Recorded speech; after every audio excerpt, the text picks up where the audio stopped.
You will note there are fewer of us this time. We'll make it up. We'll make it up. So the subject this time is college and career readiness, but it is actually much more than that, as you will discover in a couple of minutes. Tucker Finn is a distinguished senior fellow and president emeritus at the Thomas Fordham Institute and a member of the Maryland State Board of Education. The list of key positions he has held, books he has written, other accomplishments is very long. He served as the chair of the Commission's Working Group on College and Career Readiness. I have a few questions for Tucker. You always did. I always did. Go for it. The state board term ended a couple months ago, by the way. Ah, well, it said here.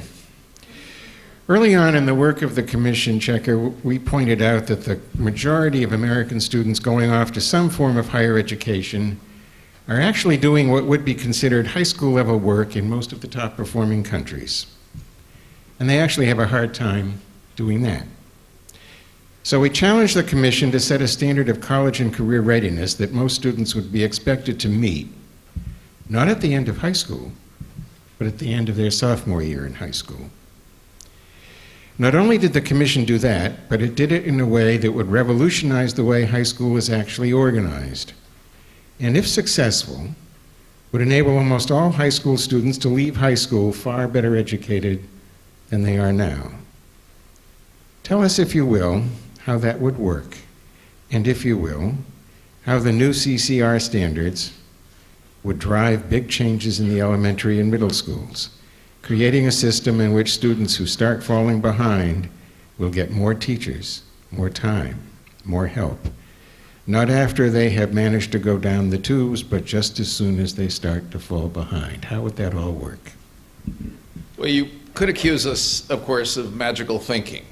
And you would not be completely wrong, because all the parts of this blueprint have to actually happen in order for any of them to work very well. That's right. And while I am totally bought into the blueprint, I am not totally bought into the prospects for its implementation and accountability. Let's be clear about that. What we have done in college and career readiness is set an extremely high bar for kids and therefore for schools.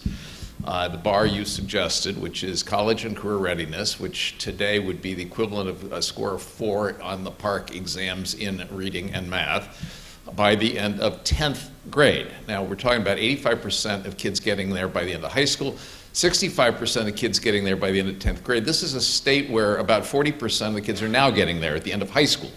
So we're talking about more than doubling the percentage of young Marylanders who get to the equivalent of PARCC 4 by the end of high school. Nobody's ever done this before in the United States. For it to happen, it has to reverberate right down to preschool, and all the schools have to change what they do big time. And we have to have a variety of changes in curriculum, in standards, in expectations, in instruction, in support services for kids who need some extra help. And we then need to have an amazing array of things waiting for those who succeed. A better array of opportunities at the end of college and career readiness, CCR, the Commission calls it, than the state makes available today. So this is, I think Paul said there were 29 recommendations in the teacher part of the report.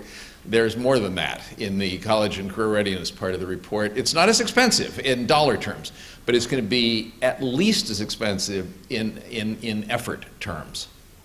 So tell us, Tucker, what you said a moment ago, in effect, a dizzying and very attractive array of options to kids who actually achieve CCR by the end of their sophomore year. What would they be?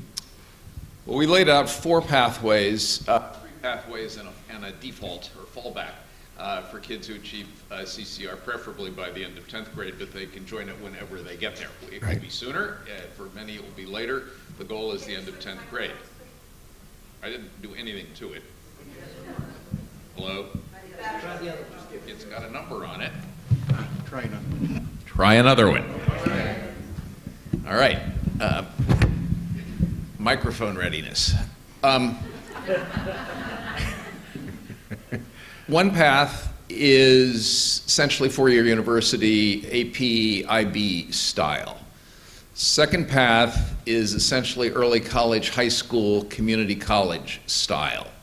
Third path is a set of career and technical education opportunities that lead to industry-recognized credentials either at the end of or soon after high school. Fourth path is grazing for kids who are unwilling or unready to make a commitment to one of the paths that we hope they will commit to. But we were told not everybody will be ready for that at age 16, and so be it. So those are the options. But none of those paths is in good shape today. Let's be real clear.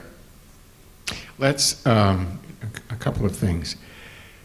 Let me elaborate a little bit on what Checker just said. The first of the options, that is IB, a whole program of advanced placement courses, or the Cambridge diploma system, not all high schools would be obligated to offer all of those programs. A school district would be obligated to make sure that any student in any high school that had achieved the CCR would have available a program of that kind. That's number one. He didn't really need me up here. Oh, I do indeed. The second sounded a little bit as though it's just like early college as it's now practiced, but actually it's a little bit more than that, and I think something that could be very attractive to a lot of parents and many kids, which is the option to have a program in their junior and senior years which would result in them getting an associate's degree at the end of high school, with everything that means, so that those kids and their families would have an opportunity to get an associate's degree free of charge as part of high school, and would be able to leave high school and go to a typical college at the beginning of their junior year, finishing only 2 years later. That's not available in hardly any places in the United States today as a practical matter. Well, actually, there's hundreds of early college high schools scattered around the country today, Yes. which do offer that opportunity, kids. Yes, but not framed. This is, you're getting a flavor of how the commission worked. We're not even close.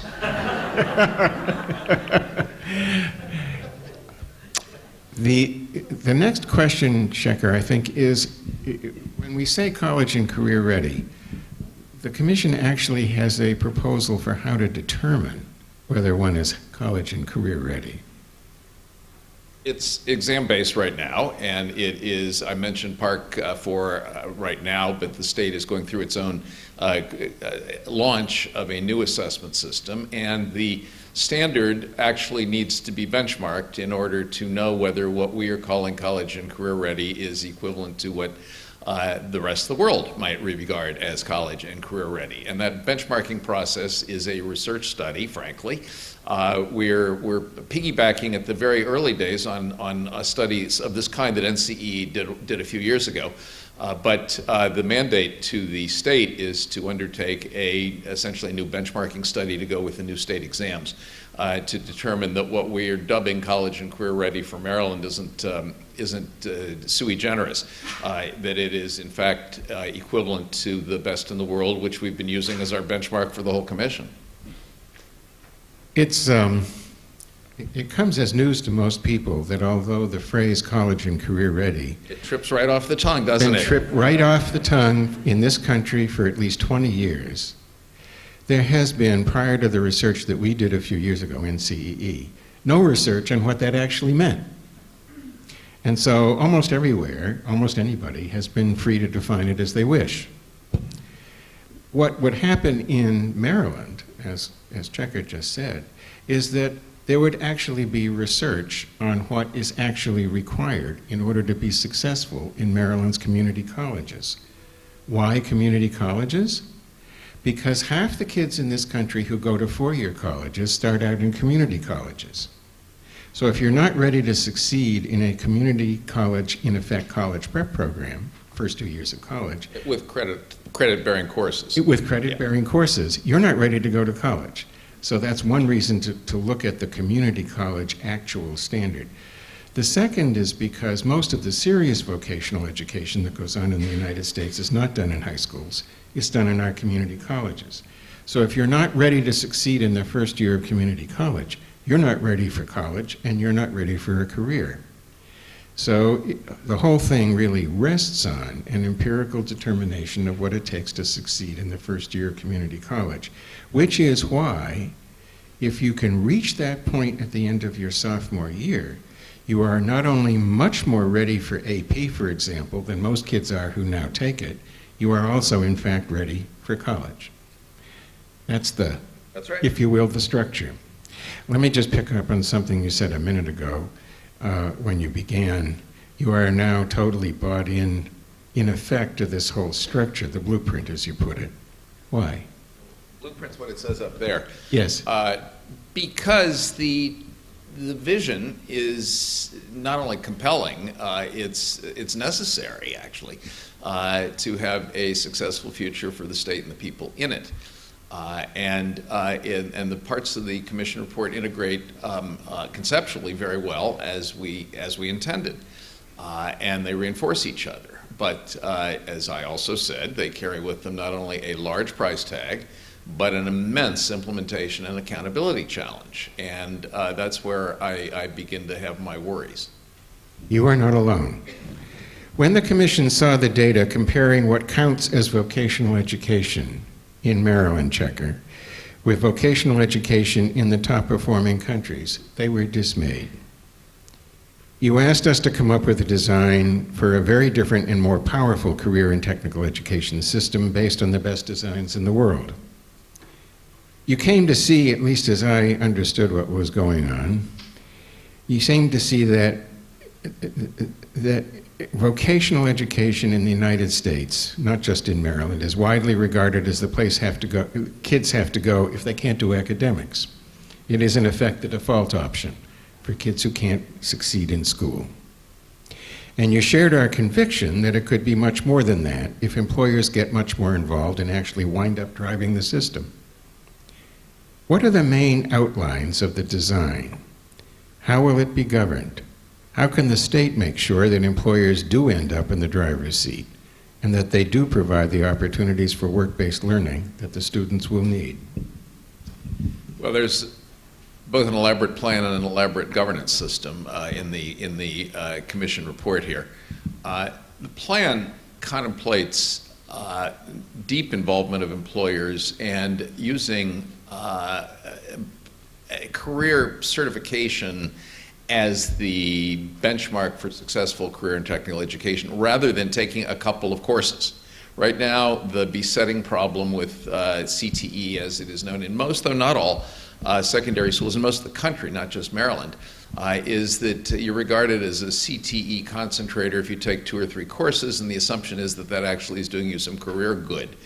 Well, it usually doesn't lead to a job, for starters. It may not lead to the kind of community college level continuation of CTE that you need. And you may not have done any proper career exploration, gotten proper counseling along the way. Among our many recommendations, incidentally, is that exploration and counseling should start back in middle school. But the key idea here is that there is a CTE continuum that doesn't really kick in till after you're college and career ready, though you can do some exploratory stuff before that, and that it doesn't end till you have an industry-recognized credential, which probably doesn't occur for most people at the very end of high school. It ends somewhere after that, as part of a continuum of career and technical education that begins in high school after you are career and college ready. That's a mouthful.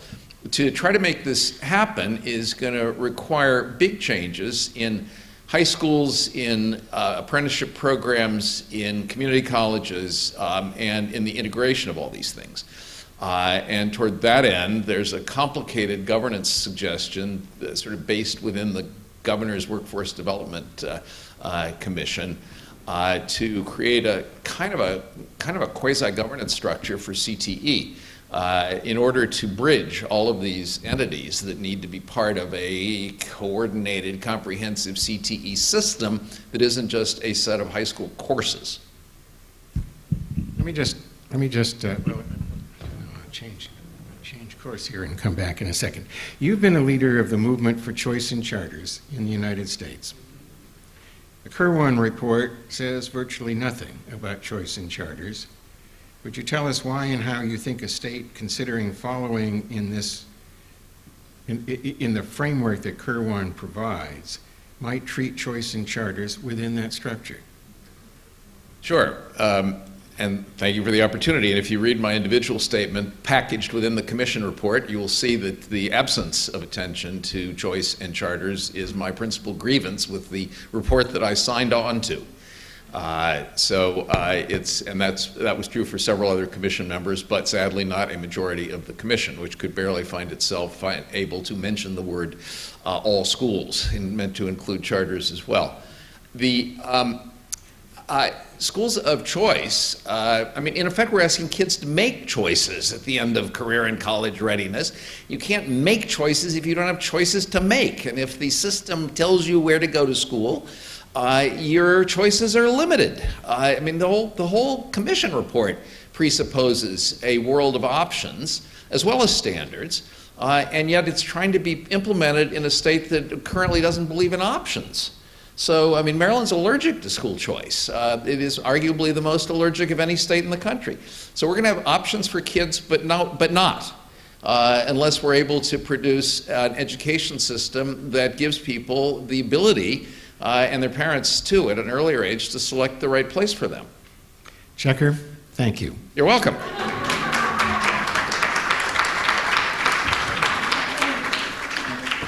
Okay. Now what's supposed to happen? Questions? No. We are meant to exit. No, please stay here. Please stay here. We've got a very brief question time.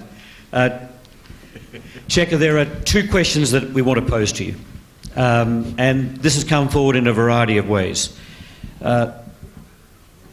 In relation to the 4 pathways, there is a sense in which even grazing is being referred to as being a positive. It's a time where young people's interests and passions can be tested out.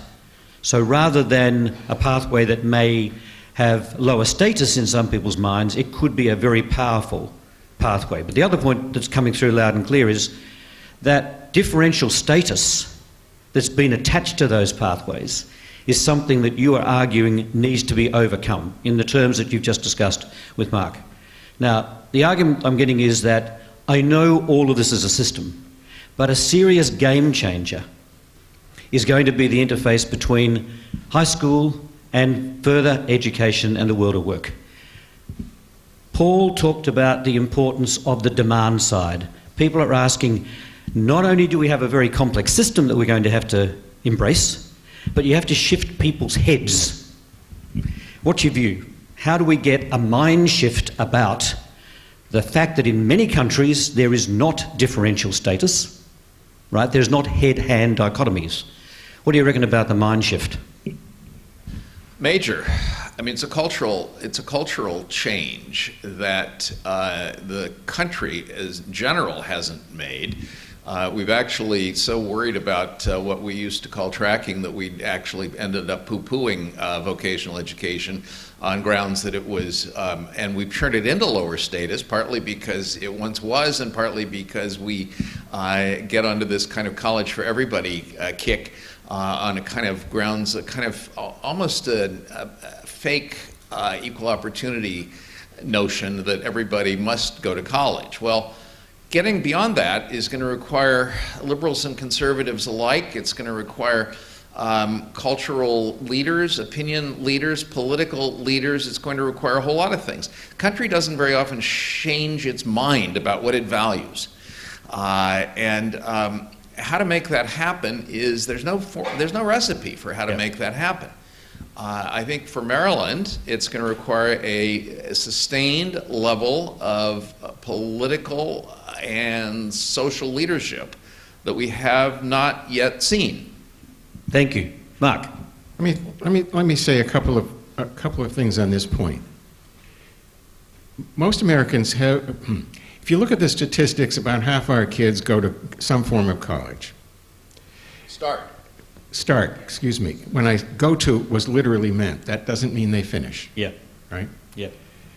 A small number, actually, a very small number, as Checker pointed out, leave high school with some form of vocational education.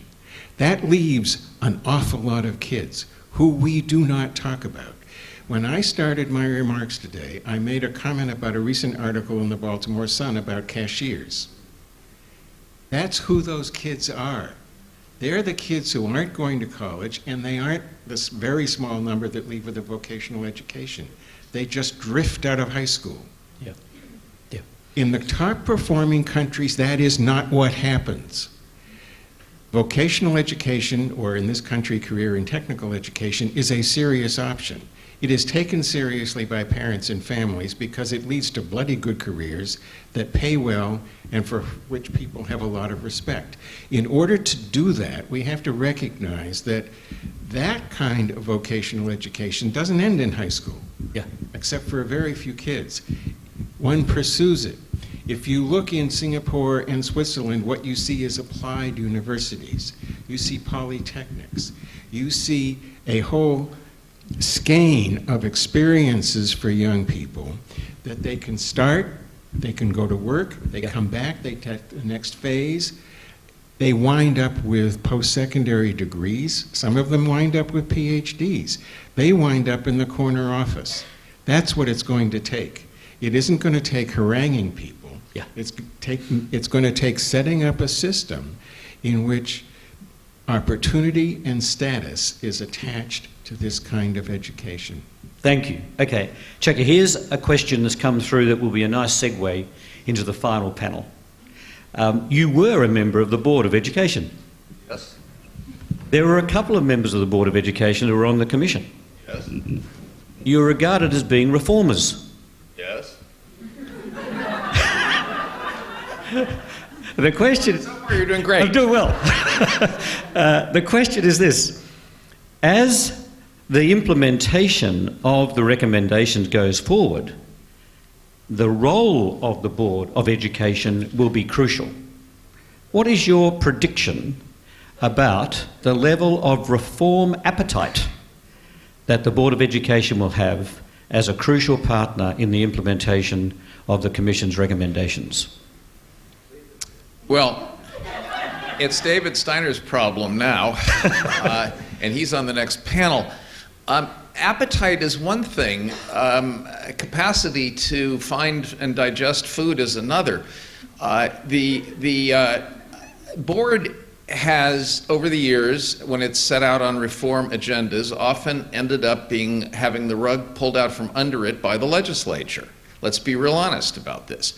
The board alone is not all that powerful. It requires state bureaucracies, governors, legislative leaders, and many, many others to be pulling in the same direction, not in an opposite direction. And right at the moment, I don't see that unity in front of this cart. Thank you. Perfect segue into the final panel, but at this point, would you please thank this panel?